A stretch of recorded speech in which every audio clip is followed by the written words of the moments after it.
سلام بچه ها، خوش اومدید به این ویدیو.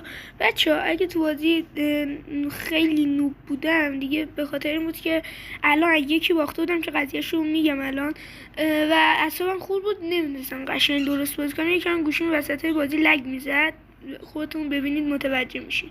اینه که نکنید من الان یکی باختم. خب بعدا اگه میخوای اکانتشو توی یکی از ویدیوها میذارم ببینید. خیلی نوبه، خیلی باته. چطوری ازش باختم؟ اون شاتگانش قویه، اونم به خاطر چی؟ برای اینکه اون حالتی هست که خود بازی تیر میزنه، گذاشته رو اون حالت. منو با اختلاف 5 تا رو اون حالت برده، اونم با اینکه اون شاتگان داشت حالتی که خود بازی تیر میزد. اون منم اسنایپ داشتم، این اسنایپ که دستمه با دیلکیوم که برفیه برای سال پیشه. اینطوری من از این باختم. خب الان با هر کی رفیق و دوست داره اومده میگه من با نوبا بازی نمیکنم. خودت بگی من نوبم یا اونی که میره طوری بازی میکنه که خود بازی براش تیر بزنه؟ خودتون اینو تو کامنت ها بگین.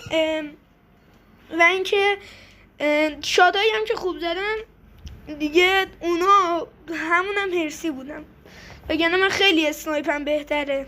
خب وگرنه اینطوری نبود بازیم. نکنید خودتون تو کامنت ها بگیم. من واقعا اعصابم هنوز خورده که از اون باختم. بعد با هر کی میتونست اومده توی دم در خونه ما هی داره زنگو میزنه، هی داره زنگو میزنه، میگه من با تو بازی نمیکنم. جملهش همین بود.